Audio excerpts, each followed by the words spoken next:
Boa tarde a todas e todos. Me chamo Ana Parra, sou produtora cultural independente brasileira, vivo aqui na Dinamarca atualmente. Gostaria de agradecer a todos pela oportunidade e apresento hoje um projeto, uma análise de um projeto do qual fui participante entre 2020 e 2021. Embora minha perspectiva seja de participante, é importante ressaltar que eu não sou representante atualmente de nenhuma instituição, nem porta-voz do projeto. Essa apresentação se baseia na minha tese de mestrado e em textos publicados por participantes do projeto no catálogo, em outros documentos e também em documentos pessoais e anotações durante o processo. Deixo as referências no final para quem tiver mais interesse. E digo que é possível navegar. Sou produtora cultural independente brasileira, vivo aqui na Dinamarca atualmente. Gostaria de agradecer a todos pela oportunidade e apresento hoje um projeto, uma análise de um projeto do qual fui participante entre 2020 e 2021. Embora minha perspectiva seja de participante, é importante ressaltar que eu não sou representante atualmente de nenhuma instituição, nem porta-voz do projeto. Essa apresentação se baseia na minha tese de mestrado e em textos publicados por participantes do projeto no catálogo, em outros documentos e também em documentos pessoais e anotações durante o processo. Deixo as referências no final para quem tiver mais interesse. E digo que é possível navegar pelos modelos virtuais no site do Biomer. O meu objetivo aqui é criar espaço para diálogo e reflexão sobre práticas multidisciplinares dentro de contextos museais e perguntar o que seria um revival digital de uma exposição. Nessas imagens podemos ver dois casos que são semelhantes, mas não são exatamente o que a gente vai tratar aqui.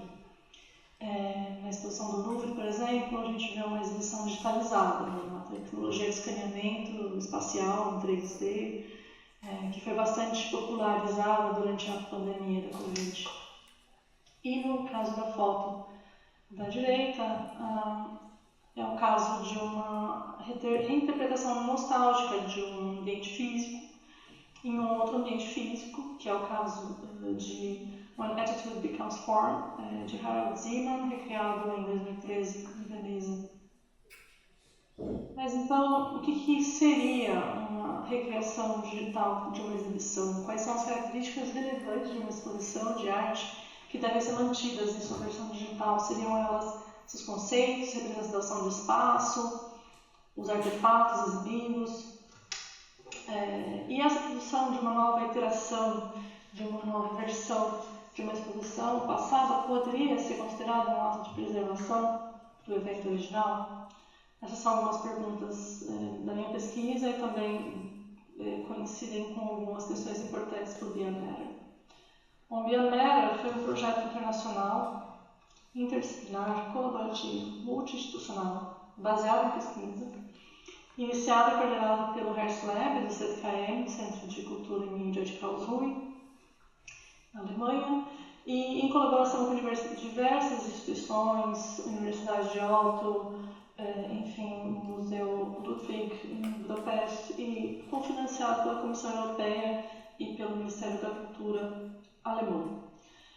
Esse projeto abrangeu muitas atividades relacionadas a tópicos caros à produção de versões digitais, de patrimônio digital, como ciclos de residência artística, pesquisas, conferências, publicações, produção de exposições físicas e digitais, plataformas online, enfim. A ação que eu me refiro hoje dentro desse grande projeto, bastante extensivo, é a ação de adaptação de duas exposições históricas consideradas marcos em versões digitais, com base numa pesquisa extensa também colaborativa e em design, transformadas em design de modelos digitais. Esses processos aconteceram paralelamente, em diálogo periódico com os mesmos objetivos, porém em instituições diferentes, que foi Centre Pompidou, na França, e a ZKM. A participação que eu tive foi no lado alemão, na ZKM, no Iconoclash. Bom, esse é o Immaterial Display, que é uma instalação interativa também desenvolvida pelo Biomatter para exibir esses revivals, além de uma plataforma online, que é o website onde os modelos são disponíveis. Essas telas grandes, dos dois lados do dispositivo, permitia que o navegador, o visitante, experimentasse esse ambiente virtual, esse espaço virtual, e também compartilhasse essa experiência de uma maneira expositiva, expositiva no espaço físico. Esse display itinerou por diversos países e permitiu o acesso a diversas instituições, a grandes exposições de grandes escalas, então conceitualmente é bastante interessante. As exposições revividas no Biomatter foram escolhidas por suas relevâncias históricas, qualidades inovadoras, pioneiras, mobilizando tópicos importantes ao projeto, como conceitos de imaterialidade, emergência de novas tecnologias e a forma como isso transformava a vida cotidiana e criação artística.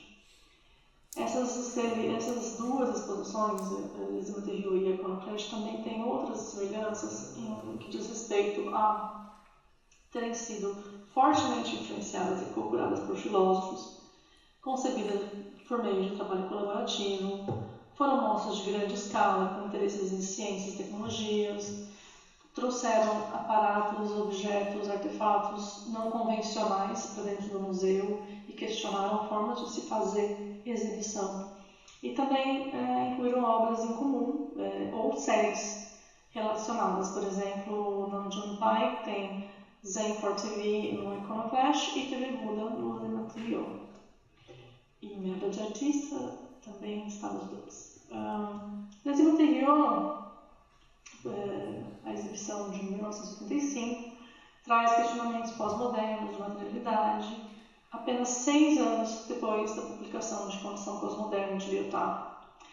O filósofo foi convidado a procurar a exposição depois de 2 anos de trabalho do Centro de Criação Industrial francês, já estar em desenvolvimento desses temas. Embora não tenha sido exatamente um sucesso de público e crítica, enfim, a exposição começou a ser estudada já no final dos anos 90, começo dos anos 2000, como um marco na história de exposições de arte e tecnologia. Já tem alguns livros publicados e é bastante conhecida no meio. A Iconoclash de 2002, da ZKM, foi a primeira de uma série de colaborações curatoriais entre os falecidos diretor e artista, o diretor da ZKM e artista Peter Weibel e o filósofo francês Bruno Latour, ambos infelizmente falecidos durante o período do Biomatter.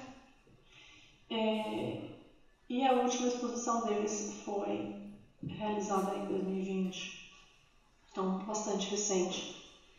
Seus temas principais de Iconoclash eram a crise de representação e a ambiguidade entre a destruição e a adoração de imagens e seu poder, o conceito de Iconoclash, que seria essa guerra de imagens, uma dúvida, uma confusão, um gesto passivo, mal entendido entre iconofilia e iconoclasmo. O evento trouxe obras de arte medieval, realidade aumentada, arte maquínica, aparatos científicos, ícones religiosos, enfim, e representou fragmentos de fatos históricos. Por exemplo, trouxe pedaços do Muro de Berlim e uma estátua gigante pendente por um guindaste de Lenin na área externa, bastante icônico. O time de curadores era enorme, tinha no total 11 pessoas, contando com um comitê consultivo composto por Hans Belting, Boris Groys, Denis Lebois, Marie-José Manzai e Heather Stoddard. O evento foi idealizado como uma exposição de pensamentos ou um jogo de palavras com um termo científico de Gedankenausstellung, O Gedankenausstellung é uma apropriação desse termo que faz alusão a um processo que questiona e busca achar conclusões ou consequências finais no final de um experimento. Então, um meta-discurso aí em relação à ciência e arte. Bom, além da documentação de um evento ser um desafio por si só para pesquisa, pelo caráter efêmero, esse processo demandou uma grande criatividade, flexibilidade no trabalho multidisciplinar, adaptação de fluxos de trabalho, questões criativas, de equipes de designers, de curadores, técnicos, entre outros. No contexto de Bionever, as instituições trabalhavam separadamente e tiveram processos bastante diferentes e vários motivos para isso. Um dos fatores é institucional, natureza dos arquivos da instituição, então o museu alemão centralizados dentro da própria instituição, no caso francês dispersos entre arquivos públicos do Pompidou e arquivos da Biblioteca Kandinsky, de fotografia, que era parte do Museu de Arte Moderna. Equipes muito distintas, então a equipe de Luiz Material, de basicamente 2 pessoas, Henri Bisset e Andreas Brockmann, os 2 pesquisadores conhecedores da exposição e dos documentos já de Luiz Material, estudando pelo menos desde 2014 a Luiz Material. E no caso do Iconoclast, salvo as exceções, os pesquisadores, incluindo eu mesma, nos familiarizamos com o conteúdo e a história da exposição basicamente durante o projeto. Além de mim, Moritz Conrad, Felix Koberstein e Felix Mittelberger, tivemos participação de mais assistentes e o processo também foi bem mais longo. Como é de se esperar, as projetos de pesquisa muitas vezes levam a novas abordagens, interação com equipes curatoriais e design influenciam mutuamente com a dos pesquisadores, criando um processo iterativo, então de revisão, de reconsideração e de, enfim, pensamento ativo sobre a pesquisa. Muitos achados, muitas descobertas se tornam, na verdade, dúvidas que levam a questões éticas e que levam também a repensar ações já realizadas. Por exemplo, como representar algo digitalmente, como representar algo, botar na história algo que não se tem certeza da execução. E até como se representar visualmente, sonoramente, enfim, são questões que a gente se perguntava diariamente.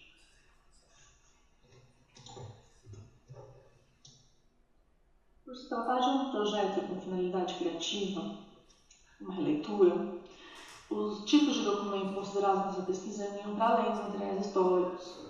Foi necessário também considerar o uso de materiais externos de apoio, realização de novas fontes, cotejamento de novas fontes, realização de entrevistas, por exemplo, e busca de referências visuais de diversas formas para representar aspectos em 3D ou de interatividade, checar produções, checar fatos, enfim.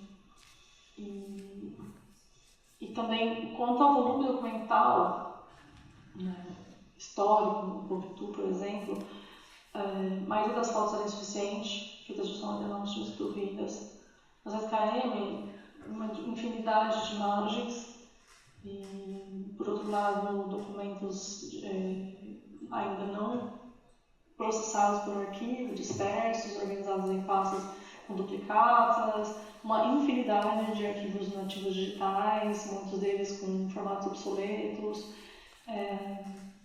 enfim, um mar de informações para navegar. Então, tanto a ausência quanto o excesso causam escolhas diferentes do processo de pesquisa, nesse caso. No nosso caso do Iconoclast, tivemos a ajuda de uma ferramenta, que também era um documento, que era um banco de dados da exposição original, que nós duplicamos e fizemos edições durante o processo e usamos como repositório também, nossa base de dados catalogando informações, como no caso do Iconoclash, essa foi onde nós centralizamos as informações e os datasets criavam datasets em relação a objetos e obras. Esse foi o nosso foco.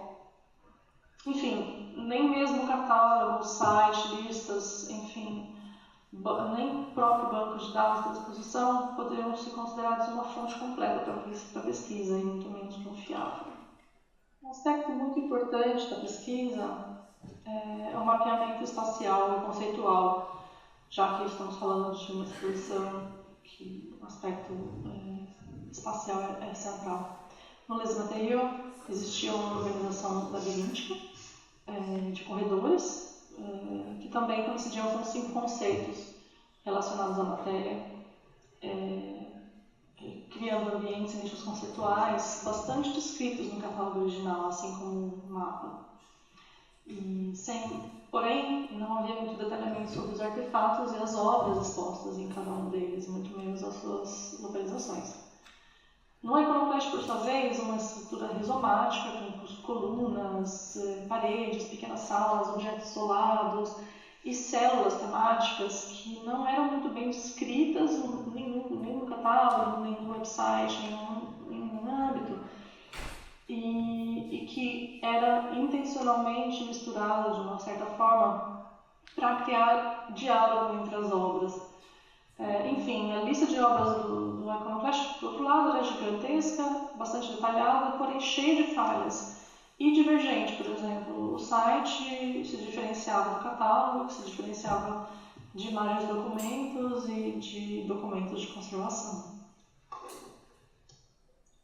No que tange os repositórios, a forma como as metodologias mesmo de pesquisa, o Les Materiaux trabalhou com abordagem minimalista focada nos documentos.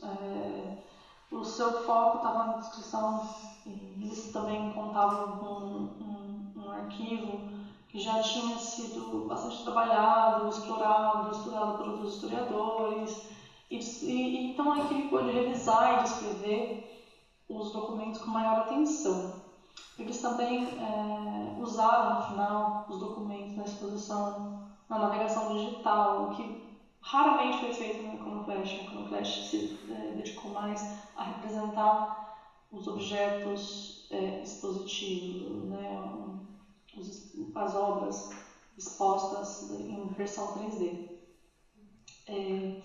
Enfim, foi criado inicialmente, já no começo da pesquisa, para eles foi muito mais fácil criar uma estrutura de árvore para visualizar os conceitos e um inventário para navegar esse material e ir checando item por item e descobrindo por regiões os objetos. Nesse processo, eles também dizem ser muito importante para a criação de novas entrevistas com pessoas que visitaram a exposição. Eles exploraram muito as possibilidades de acesso a documentos pessoais dos curadores do Yotai Shampoo de maneira privada e valorizaram muito o tempo. Eles disseram que o tempo foi muito importante, muito valioso para fazer novas descobertas e que só foi possível no contexto desse projeto. Já o Iconoclash também inicia a pesquisa com uma série de entrevistas com curadores e outros membros da equipe, está disponível no YouTube, 200km. E a equipe tinha um grande volume e pouco processamento das informações. A gente seguiu basicamente pelo mapeamento do espaço e a relação com os curadores e criamos um método de nomeação de pastas e arquivos que pudesse conjugar esses aspectos conceituais que iríamos aprendendo, compreendendo como que foi realmente checando. Então, as pastas na nuvem eram nomeadas de uma maneira que a gente que podia relacionar a ICID, a Iconoclash, e ser um número de 1 a 11, dependendo do curador ou consultor, e a localização no mapa mesmo, no mapa da exposição, que ia de A1 a C3. Então, essas pastas também, essa nomeação de pastas também refletia, espelhada de certa maneira na base de dados. A nomeação também também contava com o número de dataset, e também na plataforma, no repositório interno do museu. Outra coisa interessante foi que o nosso base de dados, o FileMaker, era editável e a gente criou também metadados criativos. Então, conforme a gente ia entendendo qual célula, ou qual tema aquela obra se relacionava, a gente tagueava com uma hierarquia de prioridades.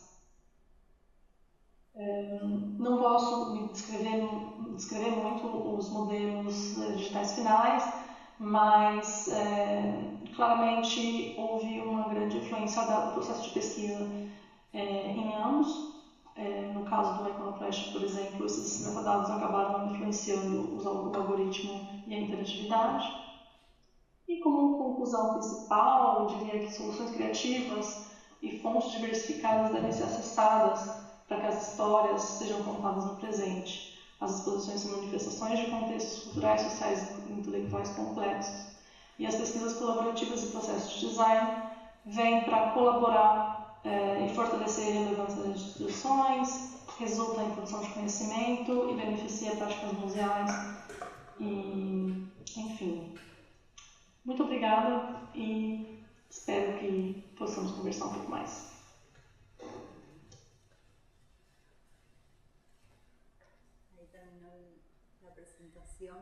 Terminó la presentación de Amanda.